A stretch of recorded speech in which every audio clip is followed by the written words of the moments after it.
네, 우리가 이제 이 전 동영상에서 처음 채권이라는 게 뭔지에 대해서 배우셨어요. 그런데 좀 이해가 쉽지 않으실 수도 있을 것 같아서 여기를 통해서 한번 다시 보고 진행을 하도록 할게요.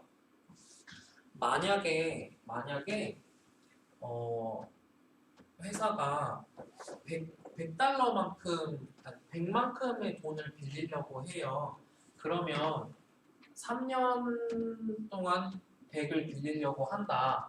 그리고 이자는 10%라고 하자. 그러면 은행한테 맨 처음 내가 0시점에서 100을 받아요. 이런 다음에 이자를 10%니까 여기 이자 10 내고 여기 10 내고 여기 또 10 내고 마지막에 원금 갚고 이렇게 하는 채권이 한번 끝나는 거예요. 그래서 내가 만약에 100을 빌리고 3년 동안 10%로 갚기로 했다 하면 이렇게 현금 흐름이 되는 거고요.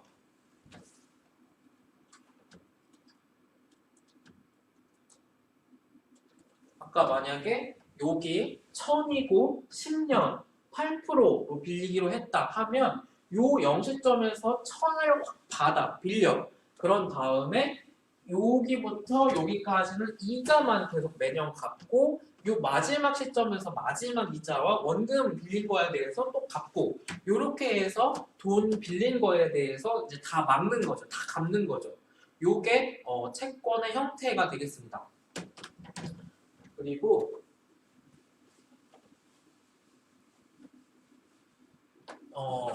재무 상태표를 생각을 해보시면 여기가 자산이고 여기 부채, 여기 자기 자본이잖아요. 그러니까 기업이 내가 가진 돈이 충분하지 않아. 내가 가진 돈만으로 사업을 하기 힘들어. 그러면 이렇게 부채를 통해서 외부에서 돈을 빌려오기도 하고 주주한테 투자를 받아서 자기 자본을 쌓기도 한단 말이에요. 그 중에 우리는 이 부채를 통해서 돈을 빌려오는 방법을 지금 보고 있는 거예요. 그리고 아까 요거를 손익계산서라고 생각을 해보세요. 그러면 처음 여기 제일 위에 매출이 얼마인지가 나오겠죠. 그리고 여기 매출 원가가 얼마인지 나와요. 그래서 여기에서 여기를 빼면 EBIT가 나온다고 치자. 그러면 여기서 이제 얼마인지를 세금을 내고 그러면 EBT가 남고 여기서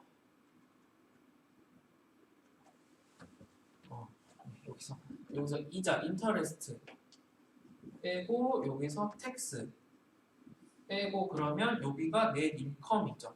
그리고 여기에 넷 인컴이 뭔가 있을 때야 주주들한테 배당이 나갈 수 있는 거죠. 그래서 자 보시면 요 이자가 채권자들한테 가는 거예요. 그러니까 회사가 뭔가 영업을 해서 돈을 벌었어. 그러면 물건 만드는데 원재료 나한테 공급해준 사람들 그리고 우리 회사를 위해서 일해주는 근로자들한테 돈이 제일 먼저 가. 그런 다음에 나한테 채권을 통해서 돈 빌려준 사람들한테 이자가 그 다음에 가.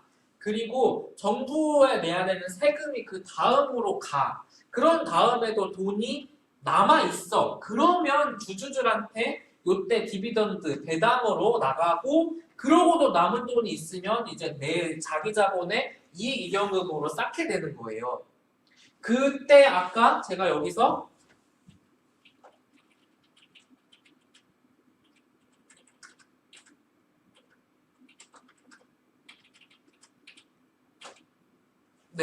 여기에서 채권에 대한 권리는 후순위든 선순위든 상관없이 주주 권리보다 돈 받을 순위가 먼저다라고 말씀드린 게 요거예요.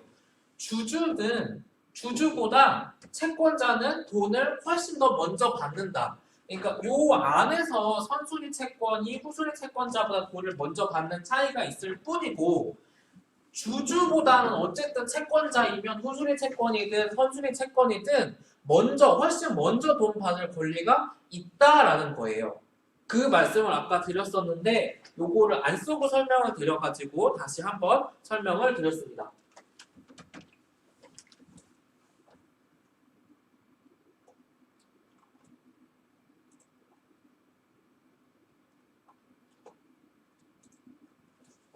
그리고 우리가 또 이제 채권 7.2 시작하면서 무슨 말씀을 드렸었냐면 우리는 주식이면 지분이고 자기 자본이고 채권이면 부채라고 그냥 이렇게 알고 넘어가면 됩니다 라고 말씀드렸었어요. 그런데 실제 세상에서는 꼭 그렇지는 않다라고 말씀을 드렸었고 그 예로 토스의 RCPS 얘기를 말씀을 드렸었어요. 뭐 이런 거는 제가 뉴스를 통해서 신문 기사를 통해서 말씀드리는 건 시험에 나오는 게 아니고 퀴즈에 나오는 게 아니니까 그냥 상식으로 그냥 알고 계시면 돼요. 그 중에 이제 하나가 또 새로운 거 배우기 전에 또 뭐를 말씀드리려고 하냐면 지분인과 부채인가 구분이 애매한 두 번째 예로 영구채라는 부채가 있어요. 이거는 말 그대로 만기가 무한대 없는 채권이에요. 그러니까 그냥 회사가 그냥 존속하는 한 돈을 그냥 계속 이자만 내면 되는 거지. 그러면 이 영구채를 자기 자본으로 봐야 되냐 아니면 부채로 봐야 되냐라는 문제가 생기는 거죠.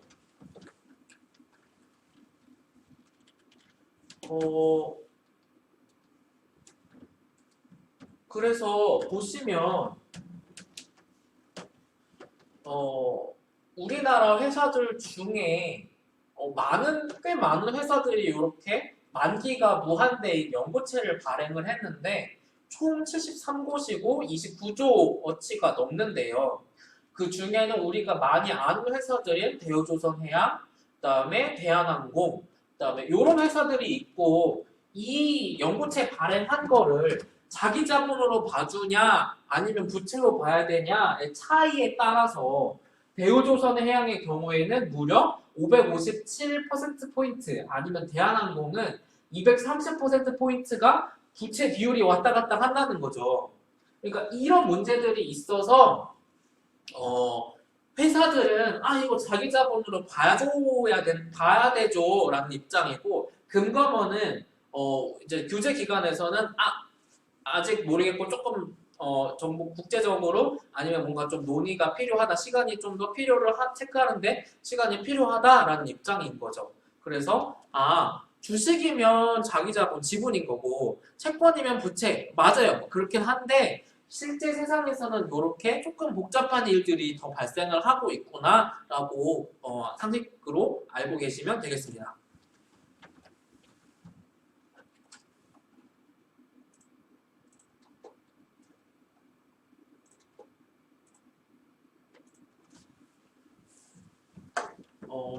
그리고 우리는 어디까지 공부를 했냐면 채권이 뭐고 채권이 발행될 때 뭐 쿠폰이라던가 만기라던가 아니면 어떤 옵션들, 조건들, 조항들이 또 붙을 수 있는지 없는지 뭐 이런 여러 가지 개념들을 또 배우셨거든요.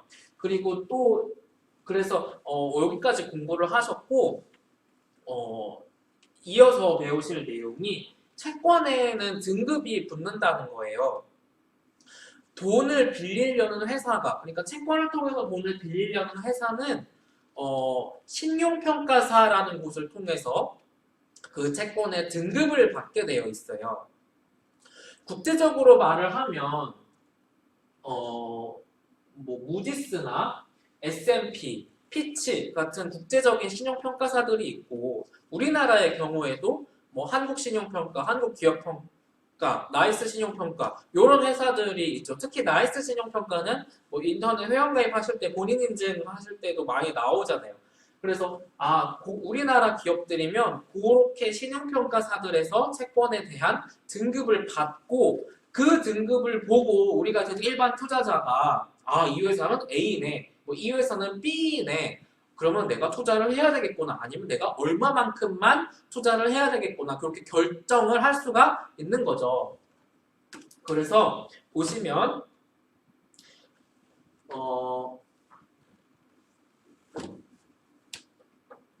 채권은 기업이 채권을 발행을 하려고 할 때에 이렇게 신용평가사로부터 등급을 받게 된다는 거고요.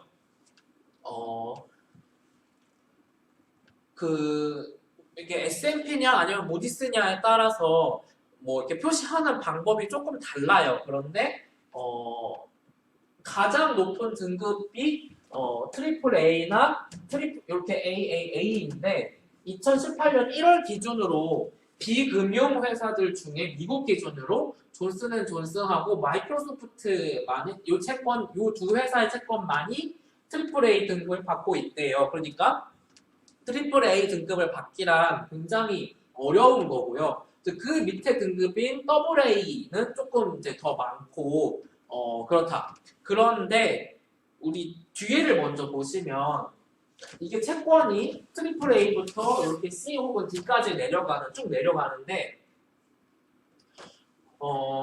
요 트리플 A부터 BAA 혹은 BBB까지가 투자 등급 혹은 투자 등급 채권이라고 우리가 부르고 요 밑에 등급인 채권은 투기 등급 혹은 하이힐드 채권 아니면 정크본드 다 같은 말이에요. 그렇게 불러요.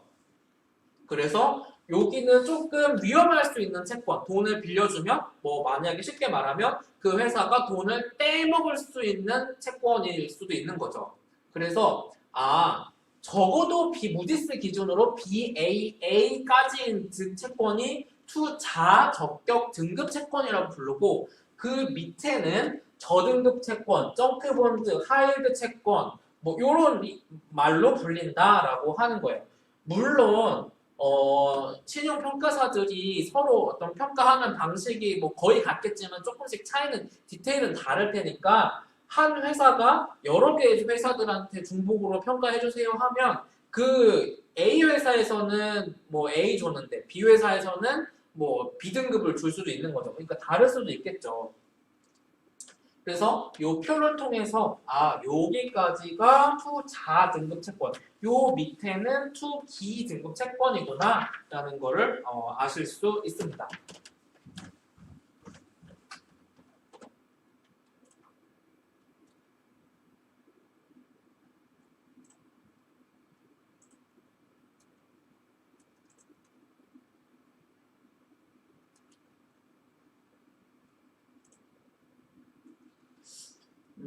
지금 보시면 이게 여기는 2020년 3월 기사예요. 그런데 지금 4월에 이제 채권 만기가 돌아오는 회사들이 이렇게 많고 이제 만기 돌아오는 금액이 이렇게 많아요. 그러면 이거를 이제 마지막 쿠폰 이제 하고 원금을 갚아야 되거나 아니면 이거를 다시 또 채권을 발행해야 되는 상황인데 지금 여러 가지로 경제 상황이 안 좋잖아요. 그래서 우리나라 회사들 중에 SK나 GS, AA 등급인 회사들조차도 회사채 발행이 아니면 발행하더라도 판매되는 게 쉽지가 않다, 어렵다라는 거예요. 여기 내용 보시면 뭐 조금 우리는 배우지 않았지만 대한항공의 자산유동화증권은 뭐 거의 뭐 발행이 실패하기도 했다라는 내용이에요.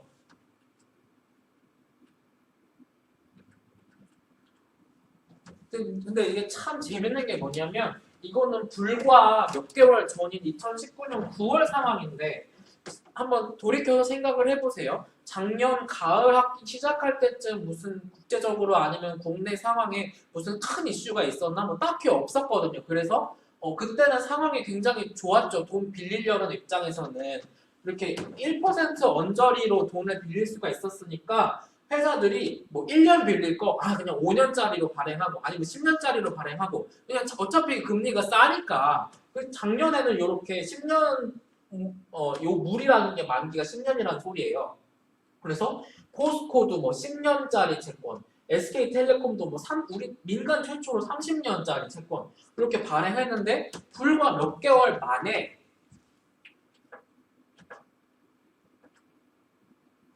이렇게 몇 개월 만에 3년짜리 장기채라도 지금 발행이 쉽지가 않다는 거죠. 그래서 참 상황이 쉽지가 이렇게 경제 상황이 좀 어렵구나라는 상황인 거고요. 그래서 어쨌든 이렇게 신문에 보실 때 이렇게 회사들의 이렇게 등급이 나오는 거 그거를 지금 우리가 이게 우리가 배우는 그 등급이구나 그렇게 아시면 되겠습니다.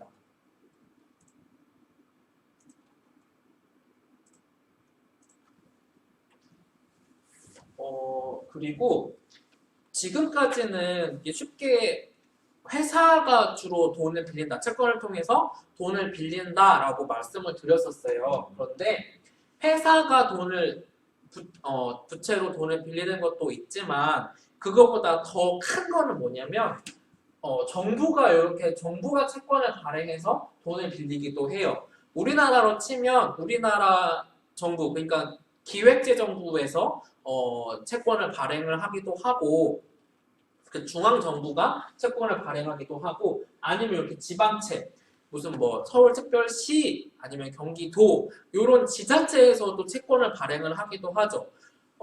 예산이 충분하지 않고 해야 될 거는 많기 때문에 아마 그럴 거예요. 뭐 지하철 노선을 신설을 한다던가 아니면 무슨 도로를 놓는다던가 아니면 다리를 또 놓는다던가 할 때 예산이 충분하지 않기 때문에 이렇게 정부 또 지방정부든 중앙정부든 정부 채권, 지방채 이런 거를 발행을 해서 필요한 재원을 확보를 하는 거죠. 그래서 어쨌든 이렇게 정부도 채권을 발행을 한다는 얘기고요. 근데 그 중에 전 세계에 있는 정부 중에 미국 정부가 제일 부채가 많아요. 그래서 2018년 초 기준으로 미국 정부의 부채는 20조 달러였고요. 그래서 전 세계에서 1등으로 부채가 많은 채권이었죠. 그리고 우리나라에서는 우리나라 정부 국채 발행할 때는 기재부에서 기획재정부에서 담당을 하고 미국에서는 재무부, 우리나라의 기재부에 해당하는 재무부에서 담당을 하기 때문에 미국 정부 채권을 미재무부 채권이라고 부르기도 하거든요. 그래서 요 미재무 채권은 대체로 2년에서 30년 사이에 만기를 갖는다. 그리고 쿠폰을 주는 채권이 거의 대부분이다. 그리고 뭐 이런 것들은 그냥 넘어가셔도 될 것 같고요. 그리고 이렇게 지방에서 지방 정부에서 어떤 사업을 하기 위해서 이렇게 지방채를 발행을 하기도 하더라라는 거죠. 그리고 여기 또 추가로 하나 나온 게 뭐냐면 제로 쿠폰 혹은 무이표채라는 채권이에요. 지금까지는 내가 만약에 10년짜리로 돈을 빌렸어. 그러면 1년 차부터 9년 차까지는 이렇게 이자, 쿠폰만 내다가 마지막 10년 차에 마지막 쿠폰과 원금을 낸다. 이렇게 배웠잖아요. 그런데 그렇지 않고 중간에 쿠폰을 주지 않는 채권도 있다. 그런 채권을 뭐라고 한다? 제로 쿠폰 채권 혹은 무이표채라고 한다라는 거예요. 그래서 예를 들면 8인치 네일스라는 회사가 액면가 1000, 그러니까 1000만큼을 빌리려고 할 때에 5년 만기로 돈을 빌리려고 할 때에 요만큼의 돈을 빌리고 그러니까 요만큼의 돈을 지금 빌리고 나중에 1000으로 돈을 갚으면 이게 뭐 몇 퍼센트만큼의 이자를 낸 거나 마찬가지인 거죠. 그래서 중간에는 쿠폰을 내지 않는 채권을 뭐라고 한다? 제로 쿠폰, 무이표채 이렇게 말을 한다라는 거죠.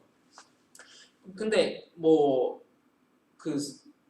이렇게 하나 더 말씀을 드리면 왜 이렇게 채권의 이자를 쿠폰이라고 부를까라고 하는 거는 예전에 이제 서양에서 어, 금융 어떤 시스템이 처음 생겼을 때 이렇게 채권은 이렇게 종이 쪼가리로 발행이 됐다고 해요. 그래서 우리나라 광고지들처럼 문어발 이렇게 되면 거기 한 쪼가리 이렇게 뭐 6개월에 한 번씩 그거 종이 쪼가리 하나 들고 가면 이자 주고 또 몇 개월 있다가 그 종이 두 번째 종이 쪼가리 들고 뜯어서 들고 가면 이자 주고 채권자한테 이자 주고 그렇게 했다고 해요. 그래서 그게 지금까지 이어져서 채권의 이자를 쿠폰이라고 부른다라고 이제 그렇게 알려져 있고요.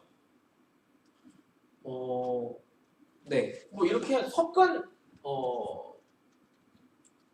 채권들도 있대요. 그러니까 뭐 GM 같은 경우에는 뭐 언제부터 언제까지는 무이표체에다가 그러니까 제로 쿠폰이다가 20년 이후부터는 뭐 6개월마다 연간 기준 6개월마다 연 기준으로 7.75% 이렇게 쿠폰을 지급하는 채권도 있을 수 있다는 거죠.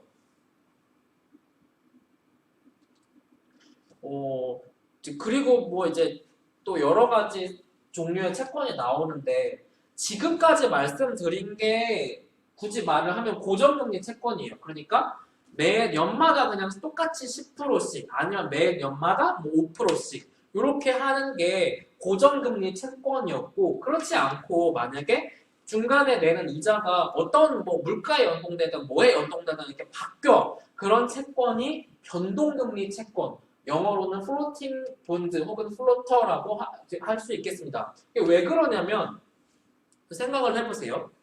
10년 전에 뭐 라면 한 봉지 가격이랑 지금 아니면 50년이 좀 그러면 뭐 30년 전, 50년 전에 뭐 어떤 물건의 가격이랑 지금의 뭐 어떤 물건의 가격이 차이가 크잖아요. 그러니까 이렇게 막 30년 만기로 채권을 발행을 할 때 쿠폰을 고정시켜 놓으면 나중에 가서는 이게 굉장히 뭐 작은 금액처럼 보이거나 아니면 반대로 굉장히 큰 금액 되거나 뭐 그렇게 아무튼 현실에 맞지 않을 수가 있겠죠. 그래서 그런 거를 방지하기 위해서 금리 이게 쿠폰 내는 거를 뭔가에 연동시켜서 이렇게 바뀔 수 있게 해주는 게 변동금리 채권이 되겠습니다. 그래서 만약에 변동금리 채권이라고 하면 쿠폰이 어떤 거에 연동이 돼가지고 조절이 되는 거를 말을 하는 거고 네. 요거의 대표적인 채권이 이게 먼저 뒤로 넘어가서 말씀드리면 인플레이션 연계 채권이라고 영어 약자로는 TIPS, TIPS라고 합니다. 그래서 인플레이션율에 따라서 매번 지급해야 되는 쿠폰이 조금씩 물가에 연동돼서 올라가거나 내려가거나 하는 채권 그런 게 요 팁스 채권, 인플레이션 연계 채권이 대표적인 변동금리 채권의 예가 되겠습니다. 그리고 다시 앞으로 돌아와서 이거 혹시 자 여기 보세요. 풋 조항이라는 게 나오는데 이거 한번 설명을 제가 말씀드리기 전에 한번 설명을 읽어보시면 뭔가 우리가 아까 배운 것 같은 것 같기도 그렇지 않으세요? 자 보시면 아까 채권 발행할 때 여러 가지 옵션들이 들어갈 수 있다라고 했었고 그 중에 하나로 조기상한 콜 조항이라는 걸 넣을 수 있다라고 말씀드렸어요. 그거는 뭐냐면 다시 말씀드리면 회사가 지금은 비록 돈이 없어서 채권을 통해서 부채를 조달하지만 돈을 빌리지만 갑자기 회사가 잘 됐어. 그러면 중간에 현금이 왕창 쌓이게 되잖아. 그러면 그렇게 중간에 잉여 현금을 가지고 내가 만기까지 굳이 이거 이자 내면서 갈 필요가 없잖아요. 그냥 지금 다 갚아버리면 되지. 그렇게 하는 게 콜, 조기 상환이라는 거였어요. 그래서 그거는 돈을 빌리는 사람 입장에서 조기 상환할 수 있게 해주는 거가 콜이라고 하고 이건 뭐냐면 같은 조기 상환인데 이걸 누가 요구할 수 있는 거냐면 채권 투자자, 돈 빌려준 사람 아까는 돈 빌린 사람 그러니까 조기 상환을 누가 요구할 수 있느냐에 따라서 같은 조기 상환인데 콜, 풋 이렇게 구분이 된다라는 거예요.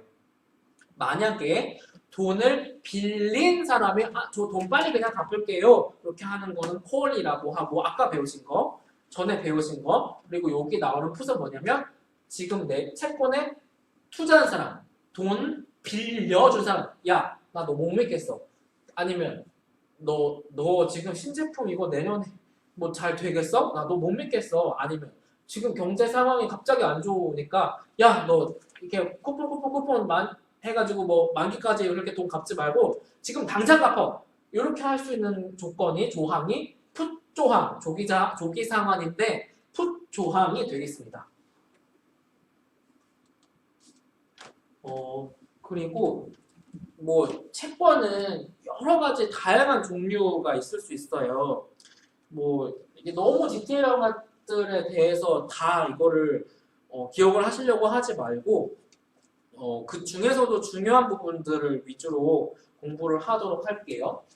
뭐 예를 들면 이런 것도 있을 수 있어요. 뭐 만약에 폭풍이 나거나 산불이 발생하거나 어떤 특정한 사건이 발생하면 투자자가 돈을 못 받는 경우 이런 채권들 근데 그 조건을 재해라는 거랑 연결시켜 놓으면 이게 캣본드 혹은 대재 채권이라는 거고 그리고 뭐 여러 가지 이런 채권들이 있을 수 있고 뭐 여기 나오는 인컴본드 같은 경우에는 회사 이익에 따라 쿠폰이 달라진다라는 채권이에요.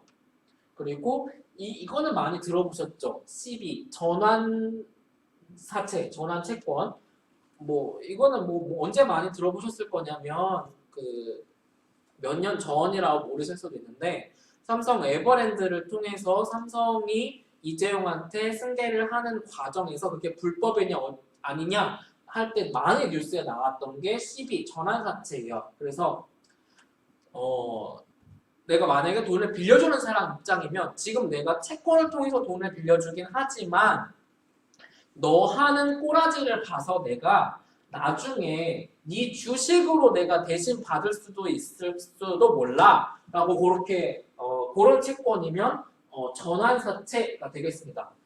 이건 뭐냐면 그냥 이렇게 전환사채라는 게 있다는 것만 아시면 되고 그 생긴 쉽게 말씀드리면 이거예요. 내가 돈이 뭐 얼마만큼 있어요? 좀 여유 자금이 있어. 그래서 투자를 하려고 해. 그런데 내가 투자하려고 하는 회사들을 이렇게 물색을 하다가 보니까 저 회사가 지금은 좀 돈이 간당간당한데 나중에는 대박 날 것 같아. 나중에는 막 내가 저거 확신해. 99.9% 대박 날 거야. 그러면 지금 채권으로 돈 빌려주고 그 내가 원금 나 원금 안 받고 니네 주식으로 대신 줘라. 그러면 어떻게 되겠어요? 나중에 그 회사 대박 나면 주가가 어떻게 되겠어요? 주가가 막 솟구치겠죠. 그러면 나는 처음에 채권으로 돈 투자한 것보다 더 이익인 거죠. 주식 가격이 훨씬 오른 거에 대한 내가 차익을 또 먹을 수 있으니까. 그런 맥락에서 이렇게 CB라는 채권이 또 생길 수가 있는 거예요. 그래서 그냥 이런 게 있다라고만 아시면 되고 풋은 아까 말씀드렸죠. 조기상환이라는 조항을 누가 요구할 수 있느냐에 따라서 콜이 될 수도 있고 풋이 될 수도 있다라는 거죠.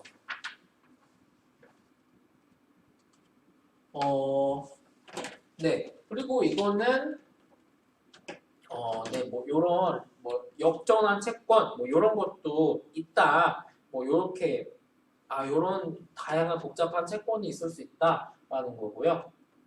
그리고 또 사망 채권 이게 뭐 일종의 생명보험 같은 거를 이렇게 사망 채권이라고 생각을 하시면 되는데 누가 뭐 사망했다 그러면 그 사건이 발생하고 돈을 받을 수 있거나 뭐 그렇게 하시는 채권이 사망 채권이 되겠습니다.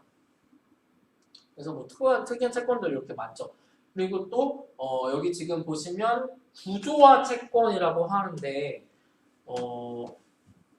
작년부터 지금까지 계속 문제가 되고 있는 것 중에 하나가 금융 경제 이슈 중에 하나가 뭐 우리은행하고 하나은행에서 판매한 DLF가 뭐 독일 주가지수 연동 채권이 그거를 뭐 투자자들한테 불완전 판매를 했냐 안 했냐 가지고 지금 뭐 해당 판매한 은행들을 제재를 하냐 안 하냐 가지고 이슈가 되고 있잖아요.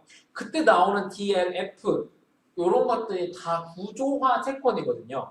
그러니까 뭐 어느 기관 어느 뭐 시점에 딱 봤을 때 주가가 아니면 뭐 어느 나라의 주가든 뭐 어떤 게 뭐가 되든지 뭐가 일정한 조건보다 이상이거나 아니면 이하거나 하면 내가 뭐 돈을 더 벌게 되고 아니면 돈을 잃게 되고 뭐 그렇게 여러 가지 조건들을 걸어 놓는 거 그런 게 다 구조화 채권의 예가 되겠습니다. 뭐 ELS 같은 것도 대표적인 구조화 채권의 뭐 여러 가지 종류들 중에 하나라고 할 수 있겠고 대표적으로는 이렇게 주가 지수에 연동시켜 놓는 게 많아요. 그래서 나중에 내가 아니면 만기에 가서 아니면 그 중간 정해진 날에 주가 지수가 뭐 얼마보다 높아 아니면 얼마보다 낮아 그리고 누가 뭐 투자자한테 뭐 얼마가 간다든지 아니면 내가 손해를 본다든지 뭐 그렇게 하는 것들이 구조화 채권 이런 게 되겠습니다. 그리고 또 하나 말씀드릴 수 있는 게 뭐냐면 뭐 요거는 그냥 요런 거가 있다라고 그냥 아시면 되는데 뭐냐면 이슬람권에서는 이자를 받는 게 불법이 허용되지 않는다고 해요. 그래서 뭐 이게 이자가 만약에 받는 게 허용되지 않으면 그러면 사실상 채권 발행이 어려운 거죠. 근데 그럼에도 불구하고 어떤 이슬람의 율법을 지키면서 채권을 구매하거나 발행하거나 할 수 있는 채권, 이슬람권 그렇게 하는 채권이 있다. 네, 그 정도만 아시면 되겠습니다. 이렇게까지 여기까지 우리가 기업이 자기 자본을 통해서 필요한 돈을 조달할 수도 있지만 채권을 통해서 그러니까 돈을 조달할 수도 있잖아요. 그 중에 채권을 통해서 자본을 조달하는 방법에 대해서 그때 나오는 개념들 여러 가지를 배우셨고요. 여기까지 이번 동영상에서 공부를 하고 이어서 다음 동영상에서 또 공부를 하도록 하겠습니다.